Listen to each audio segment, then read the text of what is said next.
Hey everyone, welcome back to Reading with Tatiana. Today I'm reviewing book 2 of 3 in the Misewa Saga, The Great Bear by David A. Robertson, and I gave his book a 3 out of 5. My Booktuber Shoutout today is a very new Booktuber. She only started her channel a month ago. The channel name is Perpetually Read. I'll link her channel down below if you want to show her some love. And as always, before I go into my full book review, if you like my content, I will always appreciate it if you can hit the subscribe button. If you like this video, please give it a thumbs up. And if you've read this book or have any suggestions for me when it comes to young adult indigenous reads, I would love to hear it in the comments down below. As I mentioned earlier, this book is book 2 of 3 in a trilogy called the Misewa Saga. This book, book 2, The Great Bear, was published in 2021.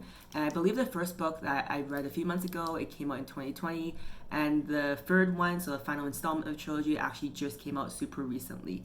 The genre of this trilogy, I would say, is young adults, skewing more towards like 11, 13 preteen age, and it is also indigenous fiction / folklore as well. A bit about the author, David A. Robertson. He is a member of the Norway House Cree Nation and currently lives in Winnipeg. He identifies as an author, a freelancer, and public speaker. He is a big believer in the more you know, the better you do.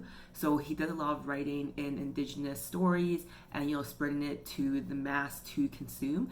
And he is a proponent in sharing those stories. So he seems like a great guy, and I've read 2 of his books so far and I really enjoyed them. And I really like how he makes it really accessible, especially for younger people, which I believe is a great time to educate them so they can have a bigger impact on society when they get older. Some background on the story and the characters. So basically, the second book starts right where the first book ends. Just to give you some backstory, Morgan and Eli, they're foster siblings, different dad, different moms, but they're both indigenous and only a year apart. And one day in the first book, Eli, who loves to draw, discovers that one of his drawings can open a portal in the attic. And Morgan and Eli go in through this portal to the land of Misewa, where they befriend these animals who are also like people, like animomorphic people, animal people, so bears, squirrels, etc. that can talk. And basically they help save the Misewa who was in the permanent white time in the first book. So the second book starts with them enjoying their time in this new world that's been saved. They're having a great time, but there's 2, I guess, like things that are kind of hard in their life. So the one thing is Eli is getting bullied in school quite a bit in the real life. And also the first book ended with Ochek, which was the bear who sacrificed his life to save them, and doing so he became a constellation in the sky. So Morgan, the other main character, she starts to miss him a lot, and she starts to wonder, it's so great here, but it's also been so hard to miss a friend that's dead. So one day Eli discovers that he can draw a new picture, and when he places it on the portal, it actually takes them to the same land, Misewa, but in the past. And this land, Ochek, their bear friend, is a lot younger. So it's great that he's alive, but they know this isn't the truth and that he ultimately is going to die. And in this new land in the past, they discover there's this great bear, the book called Great Bear, who rages and rampages against villages and homes and that kind of stuff. And, he's just a force to be reckoned with. But this great bear they recognize is, in the current world that they live in peacefully, is Misewa, who is actually a great gentle bear and is part of the tribe and the council. So Morgan and Eli see that in this past Misewa, that this bear is kind of this not evil, but has a bad bear who's like causing terror, but they know that he in the future is going to be good. So with time travel, you kind of be careful because you can't just tell people what's going to happen. You kind of have to make things happen without causing a butterfly effect or being sounding too crazy. So this book kind of talks about how they're able to help Misewa change to become the bear he's going to be in the future. And also this book talks about Morgan having to accept that Ochek is dead in the present Misewa, so they can only enjoy the time with him in the past, and they can't change his decision to sacrifice himself in the future. So it's kind of cool because this book is a young adult's fiction, but it talks about time travel, and I think it does it in a really good way for young people to understand. Common themes I found in this book, I'm only going to share two. Ones that kind of like was prevalent throughout the whole book was the importance of being brave and standing up for yourself. So in this book, it happens in the real world because Eli is being bullied at school. It also happens in Misewa, where basically Morgan knows to stand up against Misewa, the great bear who is a bad guy and bullying others. So I thought that was really cool to see the parallel in both worlds. The second thing that kind of stood out to me is the idea that people don't change too much, as in like if you've seen someone be good in the past, they can be good in the future. You just have to remind them or lead them back to where they were before. And then to contradict that, the story also talks about that people can change. So Misewa, the great bear who's this bad guy, he is able to change. He just needs to be understood by everyone to want to change, to bring him back to his core beginning, which is a nice bear. So those are the common themes I kind of noticed in this book, which I thought were great lessons, especially as it is a young adult's fiction. I gave this book a 3 out of 5, but there weren't too many things I didn't like. The only reason that I gave it a 3 was because I don't think I'm the intended audience.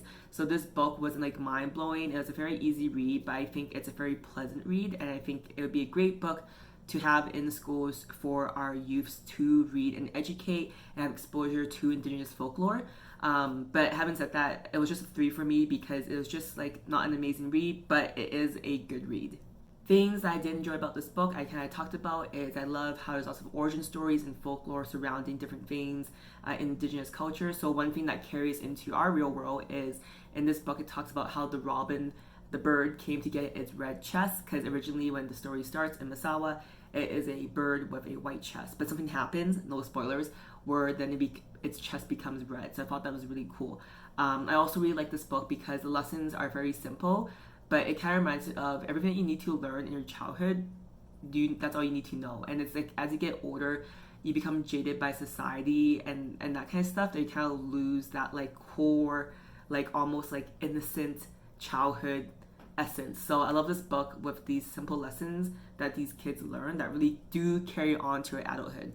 And the last thing I like about this book is how they introduce time traveling and how it can be a really complicated subject matter to broach, and it could be very confusing and convoluted.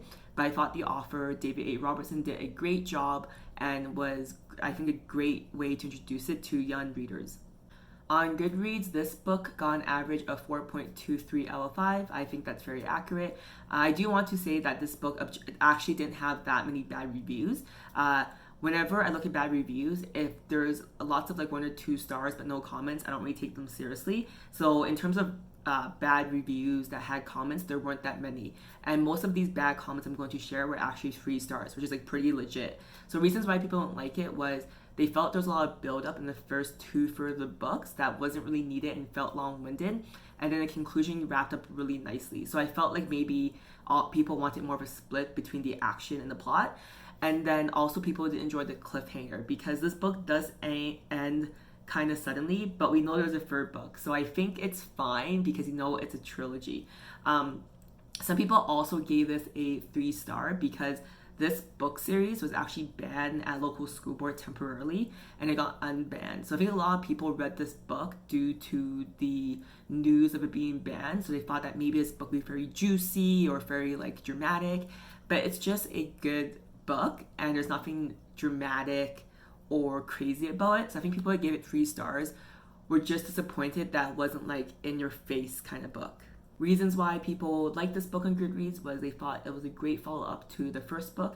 They felt it propelled the story, the characters got more development, were more fleshed out, and people really enjoyed that. People also thought it was a great, and I've said this before in my review of the first book, which I'll link down below, is that this book is a really great parallel to Narnia for young people if you grew up liking Narnia, and this is kind of giving you more of an Indigenous lens to kind of like giving children like a new favorite story to read. Reasons why I think you should read this book. I think you should read it if you read the first book and might as well continue the trilogy. The second reason I think you should read this book is because of the Indigenous folklore that's sprinkled out throughout the book. I think if you have someone young in your life, this would be a good way to introduce them to this new world and this new culture that we live in Canada. Now I'll share how this book made me feel, because one of my favorite things to ask people is how a book made them feel, because if you ask me a week, a month, a year, 5 years from now, I probably won't remember exactly what a book was about, but I'll also remember how it made me feel. So this book, The Great Bear, Book 2 of 3 in the Misewa Saga by David A. Robertson, it made me feel very warm. Like, I love the story of Morgan and Eli, who are foster kids, where in their first book they were struggling being with their foster parents, and they were struggling with their identity. And as the trilogy progresses, I see them being more confident in themselves, knowing a lot more about their culture and their roots, and just also seeing them getting closer with their foster parents. So this book made me feel very warm, and I really think it's worth reading. Thank you for watching till the end of my review. I always appreciate it. As always, if you like this video, please subscribe and give it a thumbs up. That will really help me. And if you want to join me next time, I'm reading The Circus String by Amita Parikh. And I have no idea what it's about. I just thought it was an interesting cover at the library. So we'll see where it takes me. Alright, bye guys.